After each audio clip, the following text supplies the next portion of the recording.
지난 한 주간의 이슈를 정리해드리는 금은닥터 양벨입니다. 지난 한 주도 많은 이슈들이 있었는데요. 일단 먼저 베스트 3부터 살펴보시죠. 먼저 첫 번째 이슈는 지난 13일 미국의 소비자 물가지수가 발표되었는데요. 상당히 충격적인 결과가 나왔다는 이슈가 있었습니다. 다음으로 두 번째 이슈는 중국에서 예금 인출을 중단하는 사태가 벌어졌었습니다. 그리고 마지막 이슈는 스리랑카를 시작으로 개도국들의 연쇄 디폴트 우려가 커지고 있습니다. 자, 그러면 이제 자세하게 하나씩 살펴보도록 하겠습니다. 첫 번째 이슈입니다. 지난 13일 미국의 소비자 물가지수인 CPI가 발표되었는데요. 예상치였던 8.8%를 훨씬 뛰어넘는 9.1%로 나왔습니다. 이로 인해 기존의 0.75%포인트 금리 인상을 할 것으로 예상했던 시장 참여자들은 1%포인트 금리 인상의 가능성이 커졌다고 생각하며 모든 투자 시장이 크게 하락했었습니다. 그러나 약 1시간 만에 모든 자산들이 하락폭을 회복하고 오히려 더 상승하는 모습이 지속되었습니다. 도대체 왜 이런 것일까요? 그것은 채권 시장을 보면 이해할 수 있는데요. 미국 국채금리의 변화를 보면 단기금리는 상승하였지만 반대로 장기금리는 하락하는 모습을 보여주고 있습니다. 이것이 의미하는 것은 이번에 발표된 높은 인플레이션으로 중앙은행이 또 한 번 강한 긴축을 하겠지만 아마 그것이 금리 인상의 피크 부분일 것이라고 생각했기 때문인 것 같습니다.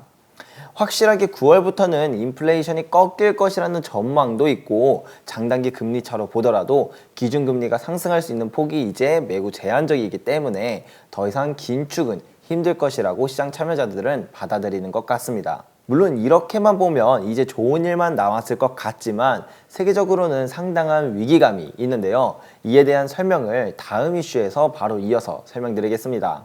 두 번째 이슈로 중국 허난성의 마을은행 4곳에서 예금 인출을 거부하는 사태가 벌어졌는데요. 해당 은행들은 높은 이자를 주겠다고 약속했지만 현재 자금난으로 인해 예금 인출을 거부하고 있습니다. 그렇게 돌려받지 못한 예금액만 무려 7조 5천억 원이라고 하는데요.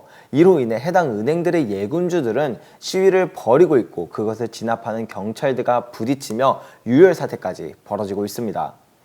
사실 중국은 코로나 봉쇄, 세계 경제 위축 등으로 경제 둔화가 상당한 상태에서 높은 인플레이션까지 경제를 괴롭히고 있었습니다. 그래서 대부분의 국가들이 긴축 정책을 할 때 중국은 오히려 부양책을 사용할 수밖에 없을 정도로 상당한 고통을 겪고 있는 와중에 일부 지역에 뱅크런까지 발생하게 되었습니다.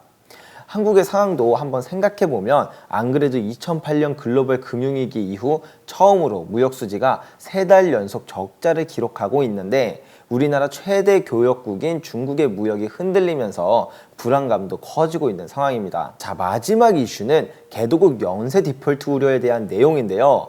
스리랑카는 올해 4월 대외부채 상환을 일시 유예한다고 선언하였다가 결국 5월 18일 공식적으로 디폴트에 빠졌습니다. 이로 인해 통화 가치는 마이너스 80%가 넘게 떨어졌고 또 안 그래도 통제 불능이었던 인플레이션이 더욱더 악화되어 식료품 물가는 5월 기준으로 전년 대비 57%나 상승하고 있습니다. 그런데 스리랑카와 비슷한 경제 위기를 겪는 개발도상국도 유사한 위기가 확산될 것이라는 우려가 나오고 있는데요.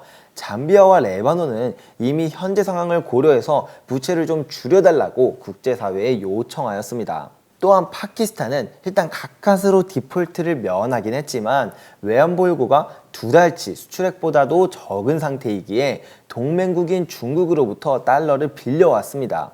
그리고 라오스 역시 상황은 비슷한데요. 라오스의 외환보유액은 2개월어치의 수입 물량을 지불할 수 있을 정도에 불과하기에 상당히 위태위태한 상태라는 것을 알 수 있습니다. 그리고 엘살바도르와 가나, 이집트, 튀니지 등도 스리랑카의 전철을 밟을 위험이 있는 국가로 뽑히고 있습니다. 그리고 사실 뉴스에는 잘 안 나와서 그렇지 우리나라도 외환보유고가 2021년 11월부터 꾸준히 줄어들고 있으며 최근에는 고작 3달 만에 약 200억 달러가 줄었습니다. 미국은 아직도 인플레이션을 잡겠다는 강한 의지를 내비추며 금리 인상의 기조를 유지하고 있는데요. 이러한 흐름 속에서 개도국들이 얼마나 버틸 수 있을지가 아주 우려스러운 것 같습니다. 그리고 번외로 대표적인 경제위기 시그널인 장단기 금리 차가 역전되었는데요. 장기 금리는 하락하고 단기 금리는 상승하면서 장단기 금리 차가 좁혀지다가 결국 7월 6일 기점으로 장단기 금리 차가 역전되었습니다. 물론 제가 이전에도 말씀드렸지만 이번에는 10년물과 2년물의 금리차보다는 10년물과 3개월물의 금리차가 역전되는지를 더 주의 깊게 살펴보아야 한다고 말씀드렸는데요. 현재 이 차이는 약 0.5% 정도로 차트에서 보이는 것보다 훨씬 더 많이 좁혀졌고 이번 달 말에 있을 FOMC 이후에는 더 크게 좁혀질 것으로 보여집니다. 최근 경기 침체에 대한 리스크가 커지며 모든 투자 자산들이 다 같이 하락하고 있는 가운데 주식이나 암호화폐 투자자들은 매우 힘든 시기를 보내고 있는데요. 실물금을 보유하신 분들은 아주 단단하게 가격 방어를 해주는 모습으로 인해 든든한 기분이실 것 같습니다.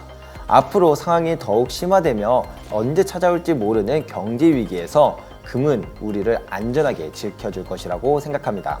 다음 주에도 다양한 이슈를 정리해 다시 찾아뵙도록 하겠습니다. 그럼 다음 주에 뵙겠습니다. 감사합니다.